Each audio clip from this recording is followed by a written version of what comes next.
Hey everyone, Vince here. Wanted to do a quick walkthrough of late swapping with the portfolio manager. I had a bug in here that was making it so that if a player was not found in the projections, then they wouldn't be available for late swap because it wouldn't be able to find their projection, position, team, salary, all that kind of stuff. So wanted to fix that and wanted to give a little show of how this works when you are dealing with late swapping. So I'm going to load things up here just using the database load.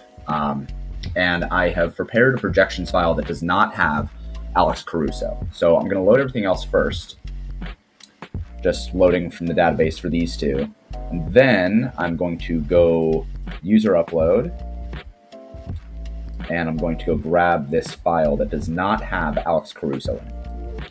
So this is assuming that this is a scenario where Alex Caruso gets ruled out, right? And so what we can see is we have all of these lineups, and Alex Caruso is a pretty good play, so we end up with 47% of him in base runs. Now, first things first, since he's not in the projections file, he's not getting a projection in the lineups. This is assuming that he is out, right? So he has a projection of 0 and an ownership of 0. Obviously, it won't be completely 0 because the field will miss this in certain ways, but it's going to be near 0. But his projection will be 0, right? So any lineup that has Alex Caruso is going to be missing whatever his projection would have been when these lineups were originally made. So that's why you see that his average median down here, when we do player analysis, is much lower. But we have 47% of him. Now, we obviously, if he's been ruled out, need to get him out of there. So let's go up here and widen this back out and do some exposure management. So we're going to do two things here. First thing is we need to get Alex Caruso out of lineups. So I'm going to change this to 0 for Alex Caruso. I'm going to keep the comp salary below at negative 5,000 and salary above at positive 5,000. This just says find players who are within this range of salaries. I don't care about lock teams or anything like that right now. I'm just going to hit portfolio, right? And what this is going to do is now, since I set the target exposure to 0%, it's going to remove him completely from all lineups. So it'll take a second because I have 1,000 lineups here. But what we should see is now when we go to analyze players, we should see that Alex Caruso is no longer present in the lineups. So we'll just sort this here, and yeah, we don't have any Alex Caruso anymore.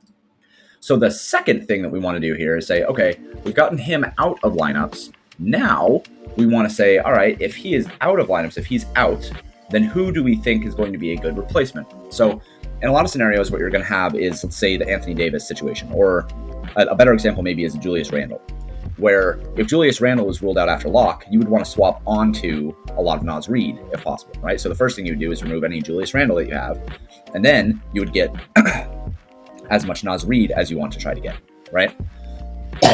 Excuse me.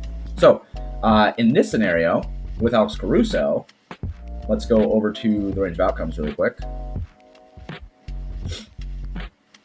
And so if Alex Caruso gets ruled out, then we're going to have, let's go to advanced here.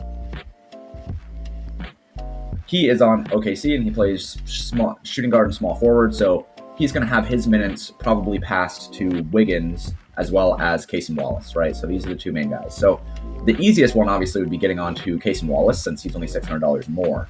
But say that as we're looking at this, how much do we have of each of those guys already? We have 22% Casey Wallace, and we have 7% Aaron Wiggins. So say that we want to get both of these guys up to about 25%.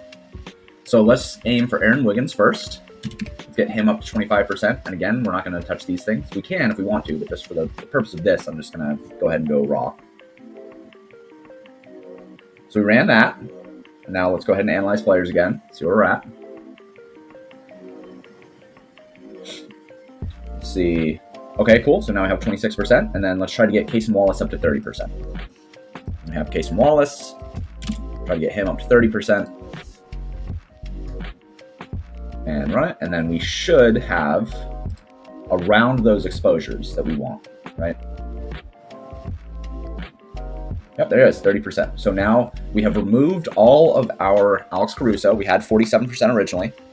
And we have upped our exposure to Casey Wallace and Aaron Wiggins in late swap. And then all that you would do, obviously, is then just come up here and say download portfolio. And now you have all your lineups here.